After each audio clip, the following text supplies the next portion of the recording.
Bueno, entonces, una vez que hemos identificado que es una combinación inversa, porque la empresa adquiriente legal ha emitido más títulos, más acciones comunes de las que anteriormente de la combinación tenía en circulación, por ejemplo, tenía 100 acciones comunes en circulación y emite 200, ¿verdad? Esa emisión de 200 acciones adicionales lo que hace es que la otra empresa o los accionistas de la otra empresa tomen el control de esta adquiriente legal.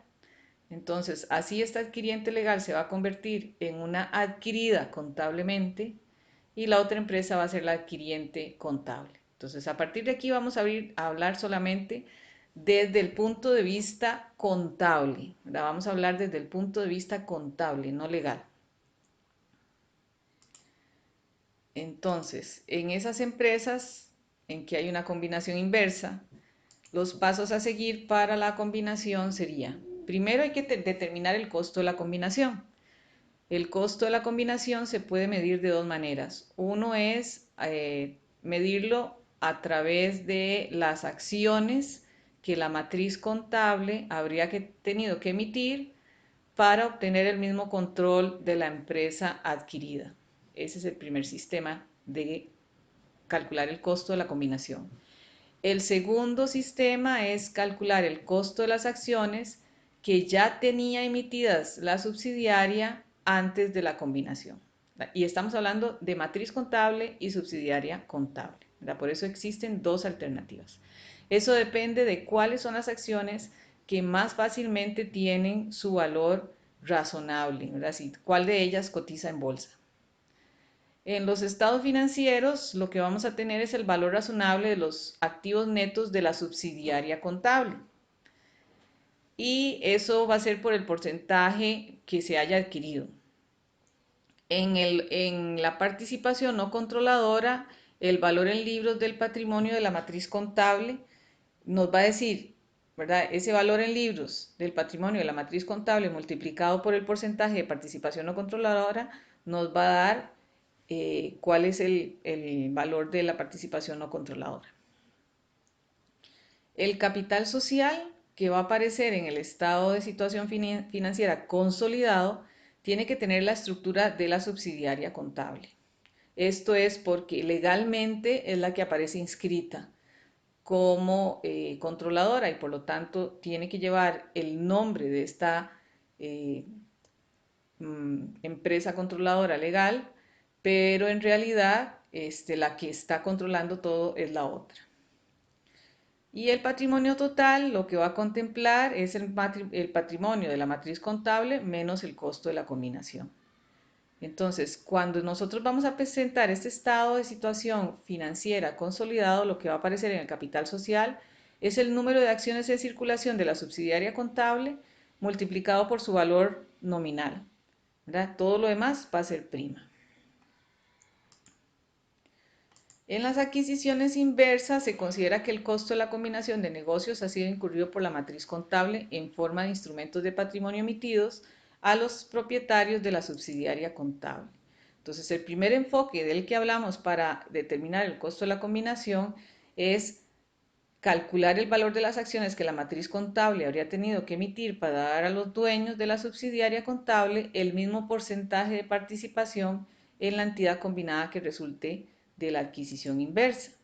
Entonces, en este enfoque lo que hacemos es tomar las acciones intercambiadas y dividirlas entre el porcentaje de control adquirido sobre la matriz legal.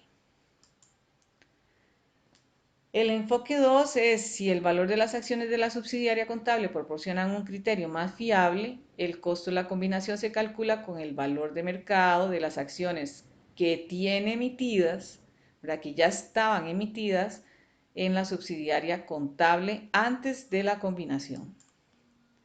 En el enfoque 2, entonces tomamos el valor de mercado de las acciones de la subsidiaria contable, las que ya, ¿verdad?, tenía en circulación, y los multiplicamos por ese número de acciones que tenía emitidas la subsidiaria contable antes de la combinación.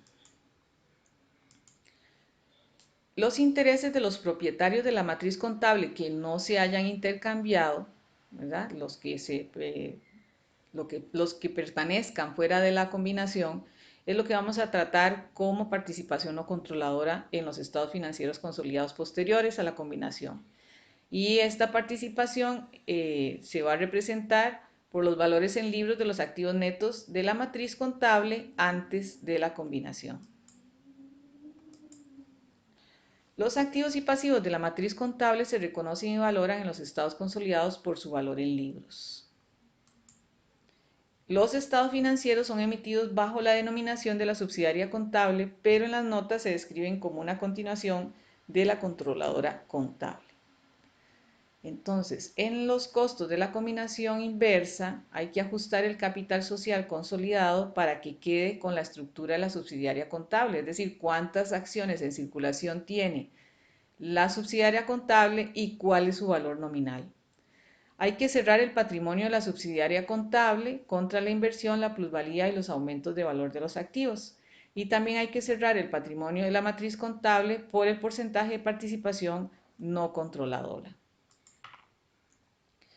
Cuando vamos a calcular las ganancias por acción después de la combinación, entonces hay que calcular un promedio ponderado de las acciones que estaban en circulación durante el periodo fiscal que abarca la combinación.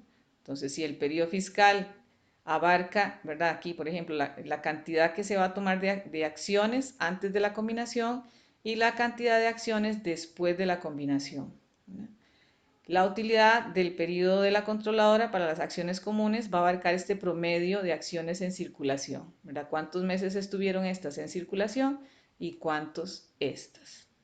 Pero lo vamos a hacer de manera inversa. Entonces, lo que vamos a tomar para el primer periodo, ¿verdad? Hasta la fecha de la combinación, es la cantidad de acciones emitidas en la combinación.